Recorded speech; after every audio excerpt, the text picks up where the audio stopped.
Hello, আসসালামু আলাইকুম ভাই বন্ধুরা, আবার চলে আসলাম আরেকটি ভিডিও নিয়ে। তো প্রথমেই এই লোগোটি বানানোর জন্য আপনি আপনার পিক্সেল ল্যাবের ওয়ার্ক স্পেসটি এভাবে বাড়িয়ে নেবেন। তারপরে আপনি যে লোগোটি লিখতে চাচ্ছেন সেই লোগোটি অক্ষরটি লিখবেন। আমি ডি লিখলাম, কারণ আমি ডি লোগো বানাবো। তো তারপরে আপনি সাইজটি বাড়িয়ে নেবেন। তারপর এখন টেক্সটের কালারটি দিব আমরা ব্ল্যাক দিয়ে, ডান দিয়ে বের হয়ে যাব। তারপর নিচের দিকে যাব আমরা ফন্টে, আমরা এই ফন্টটি সিলেক্ট করব। সিলেক্ট করার পরে ডান দিয়ে বের হয়ে যাব। তারপর এখন আমরা একটু বড় করে নিব। তারপর এটাকে আমরা রিলেটিভ পজিশনে গিয়ে সেন্টার করে নিব। তারপর এখন আমি এই টেক্সটটি লক করে রাখলাম। তারপর আমরা একটি শেপ নিব, এই স্কোয়ার শেপ নিলাম। তারপর ডান দিক থেকে একটু টেনে নিচের থেকে উপরে একেবারে এরকম চিকন করে নিলাম। নেওয়ার পরে এখন আমি এইভাবে রোটেট করে একটু পজিশন এইখানে নিয়ে আসব, একটু রোটেট করব।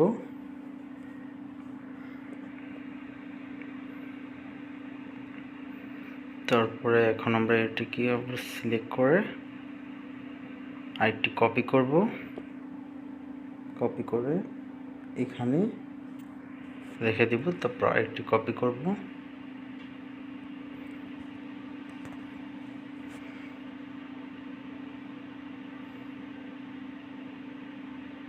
আমরা এখানে আরেকটি রাখবো, আরেকটি কপি করব, এখানে আরেকটি রাখবো, আরেকটি কপি করব, তারপর এখানে রেখে দিব। তারপরে এখন আমরা এইগুলো একসাথে সিলেক্ট করে মার্জ করে দিব, সবকটি লেয়ার সিলেক্ট করে। তারপর মার্জ করে দেওয়ার পর আমরা নিচের দিকে যাব, ইরেজ কালারে যাব, ইনেবল করে দিব, ডান দিয়ে পরে বের হয়ে যাব। তো দেখছেন একটি সুন্দর শেপ পাওয়া গেছে এই ডি লোগোর। আর একটি স্কোয়ার শেপ নিলাম, আর এটি আমরা ব্ল্যাক করে দিলাম। ব্ল্যাক করে দিয়ে একেবারে ছোট করে একেবারে গায়েব করে দিয়ে আমরা দুটো লেয়ার একসাথে সিলেক্ট করে মার্জ করে দিলাম। তারপরে আমরা এই লেয়ারটি সেন্টারে নিয়ে আসলাম, আর একটি কপি করলাম।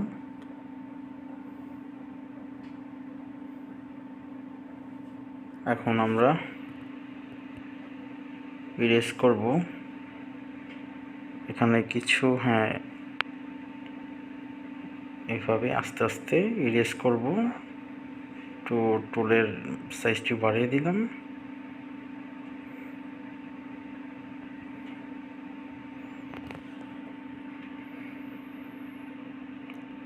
এখানে একটু ইরেজ করব, এখানেও একটু ইরেজ করব, এখানেও করব।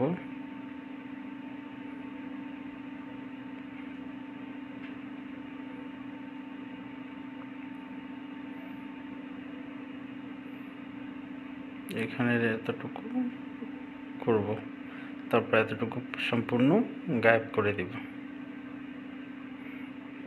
এখানেও একটু করব,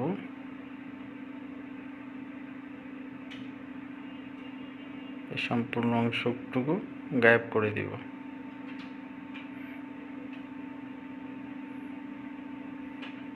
তো আমাদের এতটুকু ইরেজ করা শেষ।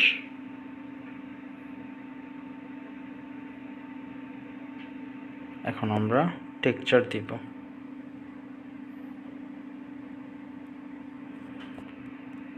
আমরা টেক্সচারে যে মিষ্টি দিব, এই গোল্ডেন কালারে এই টেক্সচারটি দিব।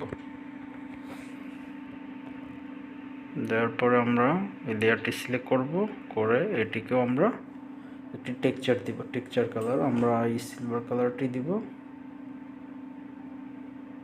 তারপরে এখন এই দুটো লেয়ার একসাথে সিলেক্ট করে মার্জ করে দিব।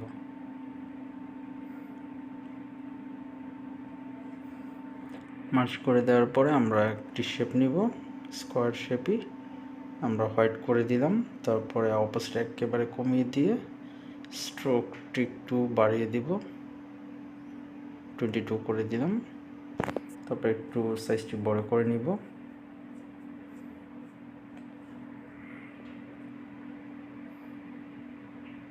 তারপরে এখন আমরা একটি টেক্সচার নিব।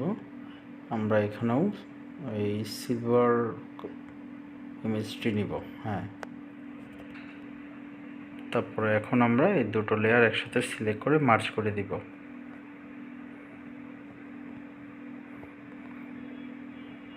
এখন আমরা যাব ফ্রম গ্যালারিতে গিয়ে আমরা একটি ইমেজ সিলেক্ট করব।